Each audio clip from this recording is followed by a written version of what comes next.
ইমাম খোমেনির পরে এত বড় জানাজা আর কখনো হয় না। তো ইমাম খোমেনির জানাজাও আমরা আমাদের মনে আছে, এটা 89 বা 90 এরকম। তো তার চেয়ে তো আমার কাছে মনে হয়েছে অনেক বিষয়, মানে ঢাকা শহরব্যাপী মানুষের যেন স্রোত হয়ে যাচ্ছে। এই ছিল মানে মানুষের যে একটা মানে ঢল, শোকাচ্ছন্ন মানুষ, তারা যে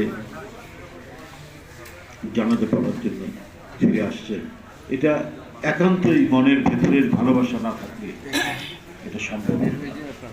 আপনারা অনেকেই বলেছেন এই যে মহিরুহ, একটা মানুষ মহিরুহ হয়ে উঠলে তার ছায়া পড়ে, এই ছায়াতে আশ্রয় পাওয়া, এটা তো মানে একটা বড় ধরনের একটা জিনিস।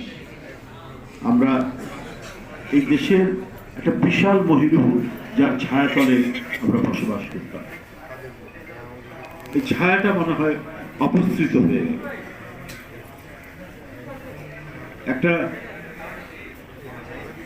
অভিভাবকত্বের যে ছায়া, অর্থাৎ একটা বাড়িতে যদি বাবা এবং মা বুড়ো হয়ে গেছে, হাঁটতে চলতে পারে, চেয়ারে বসে আছে, তারপরেও কিন্তু সাহস লাগে যে মা বেঁচে আছে বা বাপ বেঁচে আছে। বাইরের যত কাজকর্ম, এর মধ্যেও যে কোনো সংকট, যে কোনো মন খারাপের মধ্যে মনে হয় যে না, বাসায় ফিরে যায়, ওর মা তো বেঁচে আছে। এই যে ভরসাটা, এই ভরসাটা আর থাকলো না।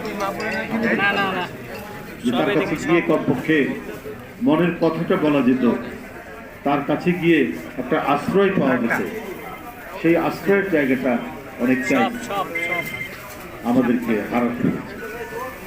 সাংবাদিক ভাইরা, আপনাদের কাছ থেকে সত্যি আরো অনেক জিনিস আমরা শুনলাম, তার অবদানের বিভিন্ন দিক, বিশেষ করে সাংবাদিকদের জন্য। তো এই মানুষটি সম্পর্কে আর কি বা আছে, কি বা বলতে পারি বলুন?